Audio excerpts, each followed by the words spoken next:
Dua rodanya bisa melaju dari 0 hingga 400 km per jam hanya dalam 26 detik. Motor ini diakui penggemar motor dunia sebagai raja tenaga tidak legal di jalan raya. Mesin 4 silinder, putaran 16.000 per menit, supercharger mekanis, semua wujud kekuatan luar biasa motor ini. Benar, inilah tolok ukur motor sport di industri, legenda hantu yang menjadi motor produksi massal dengan tenaga terbesar di dunia saat ini.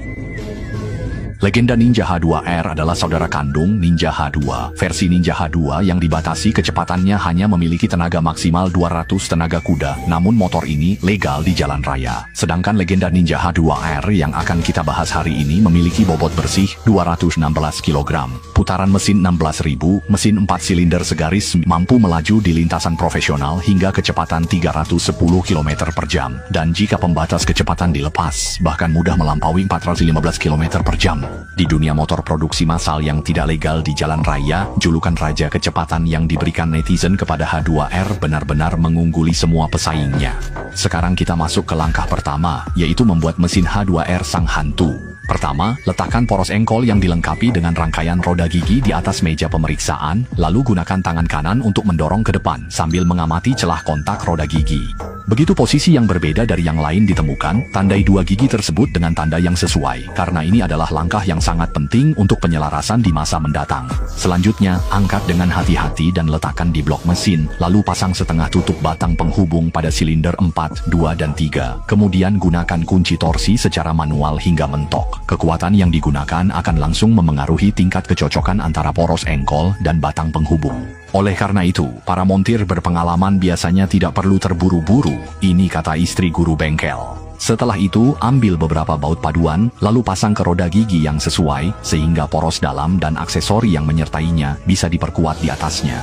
Setelah sekitar 10 menit, sekarang kita akan menyelaraskan dan memasang bagian-bagian yang terpisah. Untuk saat ini, tidak perlu membahas apakah presisinya mencapai sentimeter, milimeter, atau mikrometer. Yang jelas komponen aluminium ini memang terlihat sangat mencolok. Setelah roda depan terpasang dengan benar, kita masih harus menggunakan alat untuk mengencangkan kembali roda kedua. Dan hal ini tampaknya sudah menjadi kesepakatan bersama di setiap pabrik saat ini. Berbeda dengan truk, mesin motor umumnya menggunakan rantai sebagai transmisi, yang dalam hal ini justru mirip dengan CVT pada mobil penumpang. CVT tradisional umumnya menggunakan sabuk baja dan rantai, keduanya sebenarnya tidak memiliki perbedaan mendasar, hanya saja sabuk baja lebih cocok untuk torsi kecil, sedangkan rantai justru sebaliknya. Selanjutnya kita mulai memasang kopling motor. Untuk memenuhi kebutuhan perpindahan gigi dan start-stop, jumlah pelat tekan pada kopling ini memang luar biasa banyaknya. Pertama, masukkan poros dalam lalu oleskan gemuk, tidak peduli seberapa murninya. Setelah itu, pasang tutup logam dan oleskan lagi gemuk, lalu di atasnya pasang lagi satu tutup logam. Sebenarnya motor yang kamu lihat di video ini dalam industri disebut motor hantu, tidak peduli kualitasnya atau performanya. Begitu selesai menempuh jumlah putaran yang ditentukan, motor ini langsung dibongkar. Sedangkan untuk suku cadang, diberi kode dan disimpan secara permanen di gudang. Ducati, BMW, Honda, Harley, semua merek ini melakukan hal yang sama. Motor hantu biasanya dibuat dengan menggunakan suku cadang terbaik, dan kecepatan maksimumnya bahkan menargetkan rekor dunia, yaitu 500 km per jam. Saya tidak tahu siapa yang berani mengendarai motor hingga 500 km per jam, tapi pabrikan memang melakukannya. Dan selama kamu punya kemampuan dan cukup berani, kamu bisa menjadi penguji. Setiap kali uji coba, imbalannya sangat besar. Tentu saja, itu adalah imbalan atas keberanianmu. Pada kecepatan di atas 400 km per jam, sedikit saja motor bergoyang. Saya rasa itu pasti sangat tidak menyenangkan. Dalam sekejap, para pekerja sudah memasang cangkang aluminium ke rangka baja, lalu menggunakan obeng untuk mengencangkan setiap sekrup satu persatu, kemudian mengencangkannya lagi dengan kunci pas besar. Setelah semuanya siap, akhirnya kami bisa melihat wujud aslinya. Harus diakui, dalam hal tenaga motor, pencapaiannya memang luar biasa. Sekarang, proses pembuatan rangka motor pun dimulai.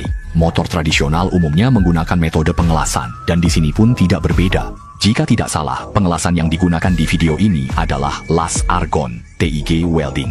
Keunggulan las argon adalah mampu mengisolasi udara luar, sehingga mencegah oksidasi pada titik las. Kalau kamu menghabiskan 200.000 untuk membeli motor, lalu dalam kurang dari 2 tahun sudah berkarat, itu benar-benar tidak masuk akal. Setelah rangka motor terbentuk, kini masuk tahap akhir perakitan. Pertama-tama, sejajarkan dudukan knalpot yang sangat khas itu, di mana 4 rangka baja masing-masing terhubung ke 4 pipa. Untuk mencegah karat, sebagian besar motor menggunakan baja berlapis aluminium, paduan titanium, baja tahan karat, atau paduan aluminium, dan permukaannya tidak dilapisi cat apapun, sehingga meskipun terkena panas atau hujan, warnanya tidak akan pudar. Selanjutnya, cakram rem juga dipasang pada tahap ini. Komponen ini adalah yang paling krusial.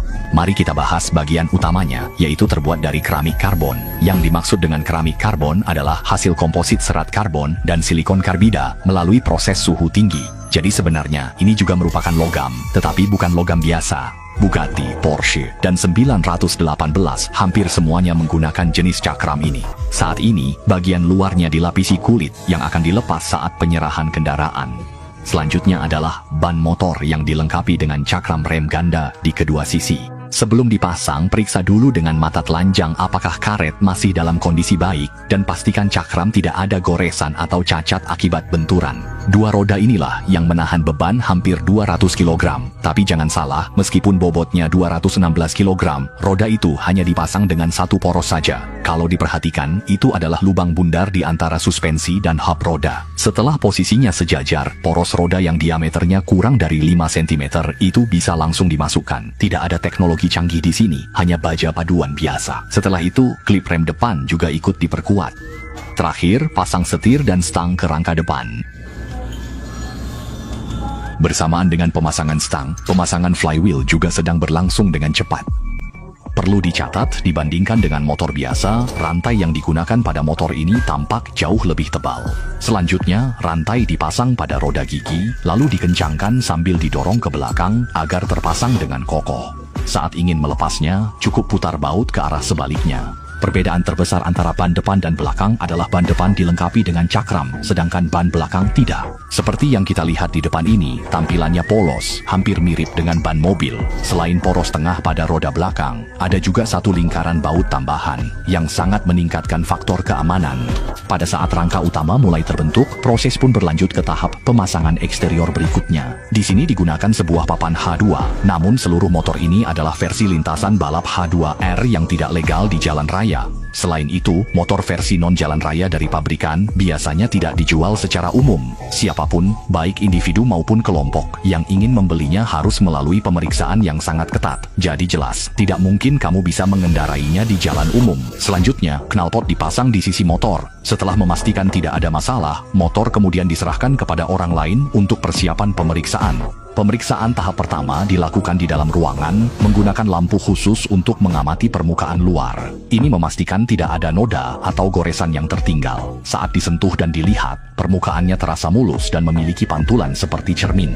Sebenarnya, secara global pada tahun 2024, penjualan motor legendaris ini belum masuk 3 besar dunia. Posisi pertama masih kokoh dipegang oleh Honda. Honda yang dimaksud di sini mencakup Honda Wuyang hasil joint venture di dalam negeri dan Honda Shindazhou.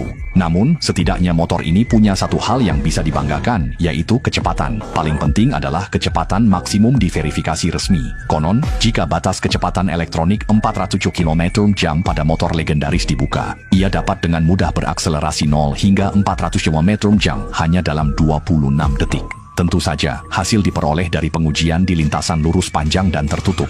Terakhir, mari kita lihat cuplikan pengujian di lokasi. Jika saya tidak salah, saat ini kecepatannya sudah mencapai 331 km/jam. Lalu, antara motor ini dan Hayabusa, mana yang lebih unggul?